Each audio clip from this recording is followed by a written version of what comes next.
How's everybody doing? I feel like reading. I've got to read aloud for you guys. It's your boy B. Liggy, and it's time to read with Liggy. Today I'm going to be reading the book called The Knight Who Was Afraid of the Dark by Barbara Hazen. All right, the pictures are by Tony Ross. Once long ago, in a time known as the Dark Ages, there lived a bold and much-loved knight. He was called Sir Fred. He drove monsters out of the moat and saved the fair Lady Gwendolen from a hideous tin-headed dragon. There was only one crack in Sir Fred's armor. Sir Fred was afraid. Knee-bumping, heart-thumping, afraid of the dark. He was afraid of the dark of the moon, the dark at the top of the steep stone stairs, the dark at the bottom of the big brass bed, and the dark between the head hole and the armhole when he put on his armor. Sir Fred kept his bedchamber bright with candles. See, this was back in the day before you had all these fun little night lights that we have now. He kept a bottle of fireflies on his night table and slept with his pet electric eel. Seems like a whole lot of work, right? To add a little light, right? Whom he took with him if and when he had to get up to go to the bathroom. Can you imagine taking an electric eel to the bathroom with you? Well, if you're afraid of the dark, guess that would help. Sir Fred was also afraid of being found out. Indeed, there was one who suspected. That one was the castle bully, Melvin the Myth. Melvin the Myth couldn't stand Sir Fred because he was better loved, especially by Lady Gwendolen. Melvin the Myth stalked the castle corridors, sneaking and peeking and trying to find a crack in Sir Fred's armor. Melvin the Myth observed that Sir Fred did all his brave deeds in broad daylight. All the other knights liked the cover of darkness. I have a feeling this Melvin guy's got a trick up his sleeve. Let's find out.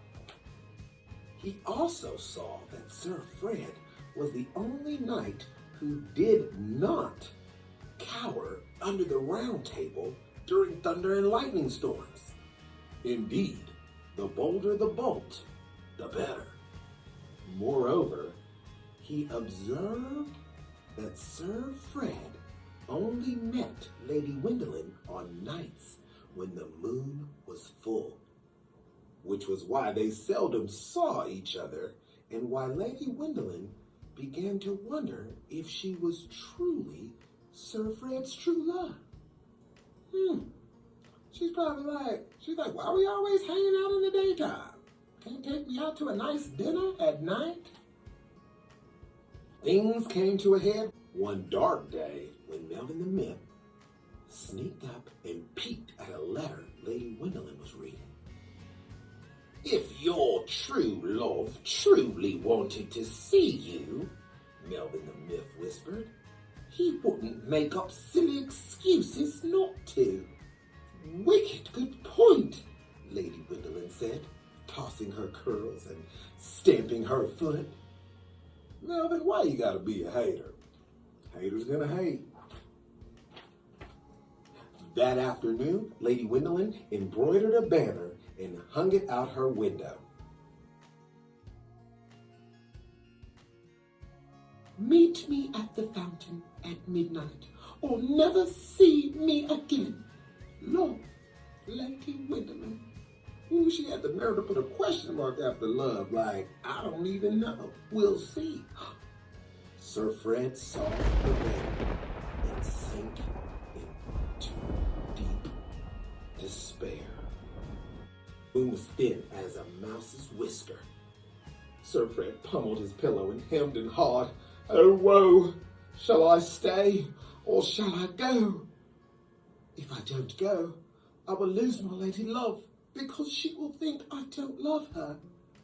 If I do go, I will lose my lady love, because she will think I am scared of the dark, which I am. Sir Fred went.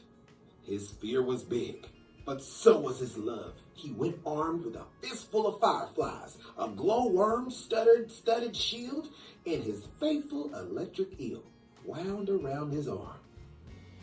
Lady Gwendolyn was waiting by the fountain with her eyes tightly closed. At the stroke of midnight, she opened them and shrieked, "Eek!" As she shrieked, she grabbed Sir Fred's hand, released the fireflies, flung the shield to the ground, and tweaked the electric eel's tail light, leaving Sir Fred terrified in total darkness. Close your eyes right now, and that's exactly what he's seeing right now. Watch. Darkness. Eek! Get off my true love! Lady Gwendolyn shrieked again as she flicked the last lingering firefly from Sir Fred's sleeve. To tell the truth, she then said, I'm terrified of bugs and all slithery things that creep and crawl. Me too. That's not in the book, but like, for real.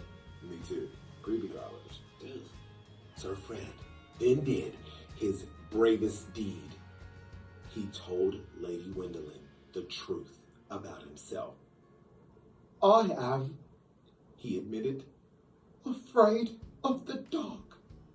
Knee bumping, heart thumping, afraid of the dark. Then you are even braver than I thought, Lady Gwendolyn said, flinging her arms around Sir Fred. Because you met me anyway.